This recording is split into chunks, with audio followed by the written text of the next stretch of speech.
नमस्कार दोस्तों, स्वागत है आप सबका मेरे यूट्यूब चैनल एच एजुकेशन में। तो दोस्तों आज की वीडियो में हम आप लोग को जो है नंबर संख्या का जो सवाल बताएंगे, जो हर साल प्रतियोगिता परीक्षाओं में पूछा जाता है। तो चलते हैं स्टार्ट करते हैं। यहाँ पर मैं पहले से कुछ सवाल लिख कर रख चुका हूँ। पहला सवाल स्टार्ट करते हैं। पहला सवाल ना बल्कि नीचे से हम स्टार्ट करते हैं, क्योंकि जो है जगह नीचे से है। तो पहला पांचवा सवाल लिखा गया कि एक संख्या का 3/5 45 है, तो संख्या ज्ञात कीजिएगा।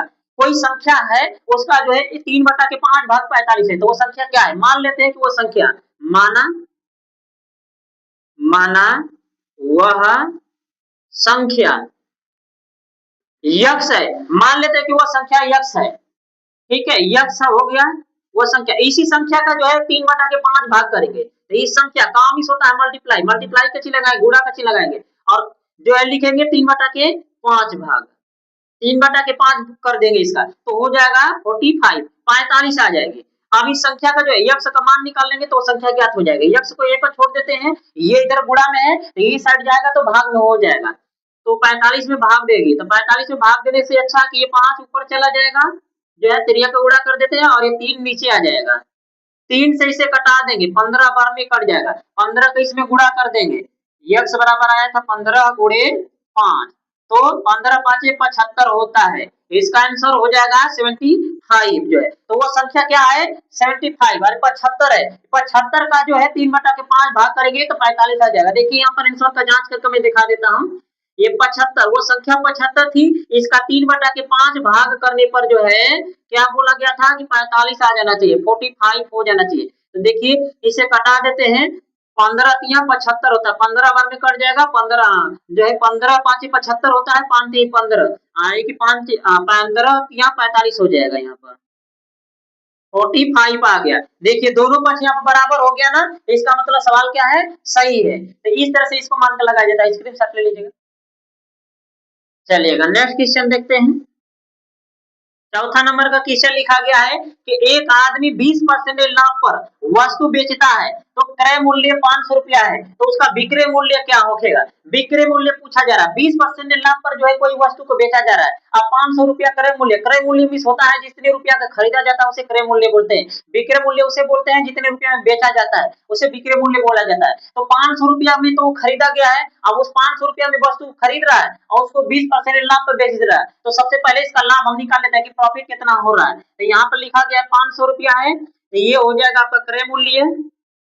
क्रय मूल्य दे दिया गया है 500 रुपया, और लाभ परसेंटेज कितना है, लाभ परसेंटेज इक्वल हो जाएगा 20%।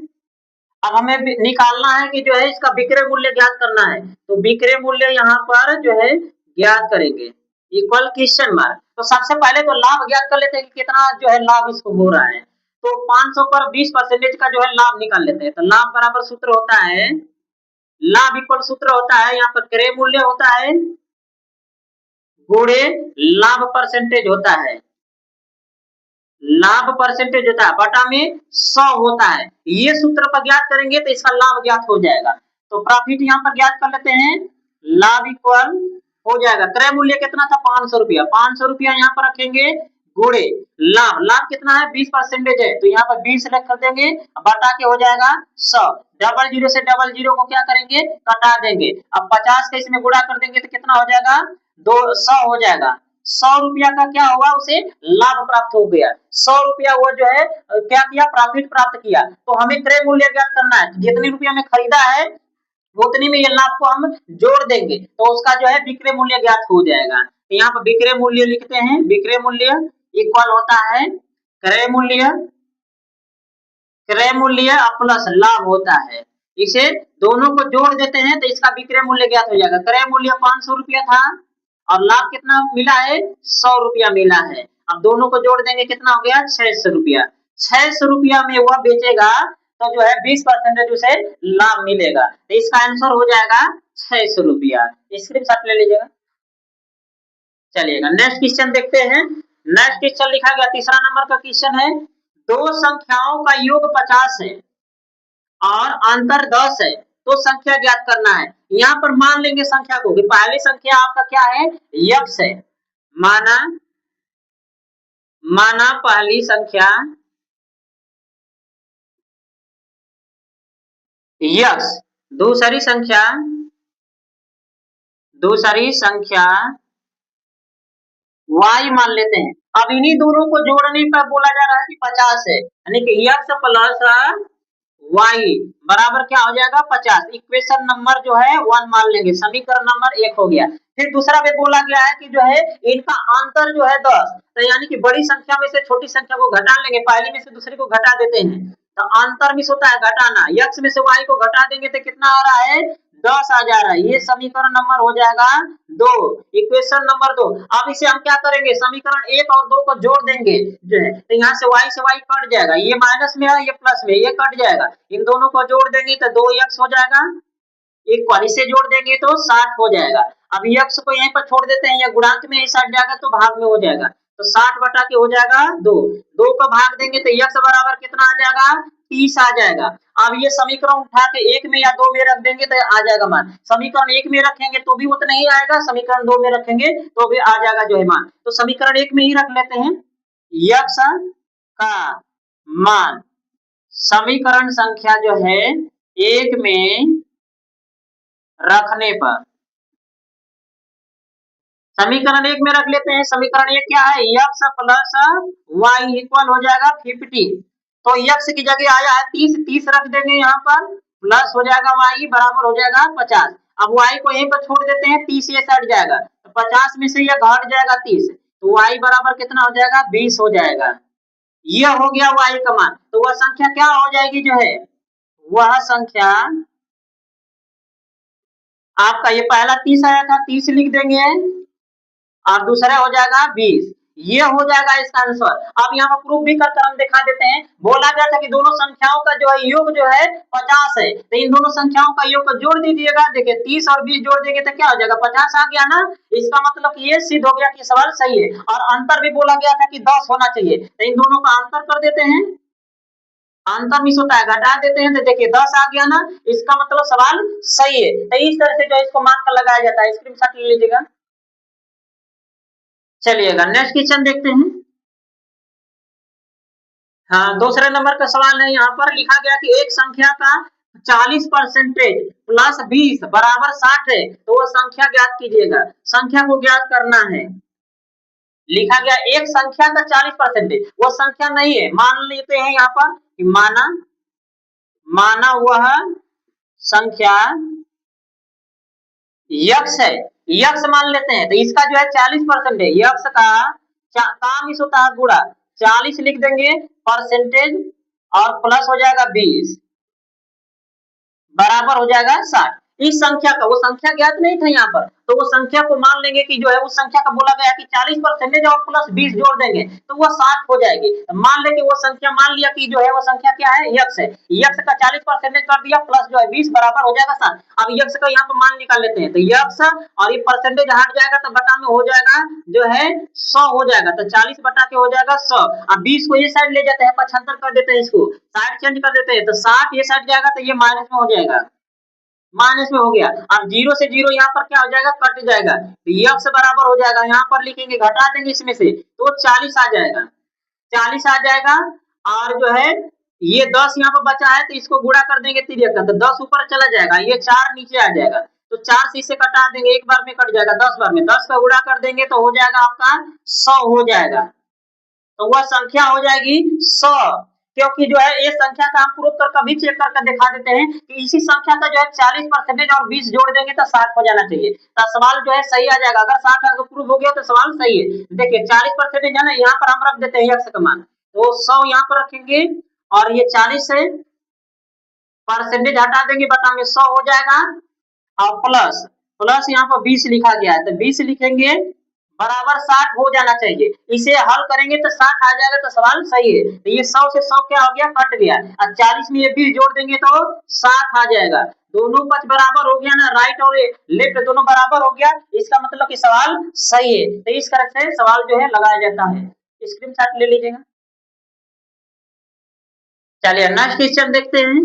नेक्स्ट क्वेश्चन लिखा गया है, पहला नंबर का क्वेश्चन है, एक ट्रेन 60 किलोमीटर प्रति घंटा की गति से 2 घंटे में चलती है, फिर जो है 80 किलोमीटर प्रति घंटा की गति से 3 घंटे चलती है तो ट्रेन की औसत गति क्या है, औसत गति पूछा जा रहा है। तो सबसे पहले तो इसकी दूरी दोनों को ज्ञात कर लेते हैं कि दूरी कितनी है जो है। तो सबसे पहले यहाँ पर दूरी ज्ञात कर लेते हैं। ये जो पहली चाल यहाँ पे लिखा गया लिख लेते हैं, पहली चाल बराबर हो जाएगी 60 किलोमीटर प्रति घंटा। दूसरी चाल है यहाँ पर, दूसरी चाल 80 किलोमीटर प्रति घंटा है, किलोमीटर प्रति घंटा। और जो है पहली समय यहाँ पर दिया है, पहली समय 2 घंटा दिया गया है, 2 घंटे। और दूसरा समय जो है, दूसरा समय 3 घंटे दिया गया है, 3 घंटे यहाँ पे लिख लेंगे। फिर इसके बाद हम दूरी ज्ञात कर लेते हैं। पहली दूरी यहाँ पर लिखेंगे, पहली दूरी ज्ञात करेंगे तो दूरी बटा के समय होता है, इसका सूत्र होता है दूरी बटा के समय, दूरी बटा के समय। इसी फार्मूला पर लगाएंगे समय, इस फार्मूला पर लगा लेंगे, पहली दूरी ज्ञात हो जाएगा। पहली दूरी, दूरी कितना दिया गया था जो है, यहाँ पर चाल दिया गया था, सॉरी ये गलती हो जाएगा जो है, यहाँ पर दूरी ज्ञात करना है तो यहाँ पर ये गलती हो जाएगा, चाल गुणे समय होता है। इसका सूत्र होता है, दूरी ज्ञात करना नहीं हमें, दूरी ज्ञात करना होगा तो चाल गुणे समय होता है, चाल गुणे समय होता है। चाल कितना दिया है, पहला 60 दिया गया था, और गुणे समय पहला कितना था, 2 घंटा दिया गया था, तो 2 का गुणा कर देंगे 120 हो जाएगा। 120 किलोमीटर की दूरी हो जाएगी इसकी जो है। पहली दूरी ज्ञात हो गया, दूसरी दूरी ज्ञात कर लेते हैं। दूसरी दूरी इसी सूत्र पर रखेंगे। पहली जो है चाल कितनी, दूसरी चाल कितनी थी, 80 थी, 80 किलोमीटर प्रति घंटा, और गुणे हो जाएगा समय कितना था, 3 दिया गया था, तो दूसरा समय जो है 3 है, 3 का गुणा कर देंगे, 8 3 के 24 हो जाएगा, 240 किलोमीटर की दूरी हो जाएगी दूसरी। तो औसत चाल ज्ञात करने के लिए बोला गया है, तो औसत चाल बराबर होता है, औसत, औसत चाल इक्वल होता है कुल दूरी, कुल दूरी बटा के कुल समय। यह सूत्र होता है, यह सूत्र पर रखेंगे ज्ञात हो जाएगा। तो कुल दूरी कितना है, पहली दूरी कितना था 120, 120 जोड़ देंगे यहाँ पर, अब प्लस हो जाएगा 240, तो यहाँ पर 240 लिख देंगे। बटा में कुल समय कितना था, पहले समय था आपका 2 और दूसरे समय था 3, 2 लिखेंगे प्लस हो जाएगा 3, इन दोनों को जोड़ देंगे, 4 2 हो जाएगा 6, 2 1 हो जाएगा 3, 360 हो जाएगा, बटा में हो जाएगा ये 3 2 5 हो जाएगा, 5 हो गया, 5 से भाग दे देंगे तो हो जाएगा 5 7 35, 7 बार में कट गया, और जो है 1 बचेगा तो 5 दूना के 10, 72 किलोमीटर प्रति घंटा। यह हो जाएगा इसका आंसर। इसका औसत चाल पूछा गया था तो 72 किलोमीटर प्रति घंटा की स्पीड से यह चलेगी, तो ये हो जाएगा इसका आंसर। इस सिर्फ ले लीजिएगा।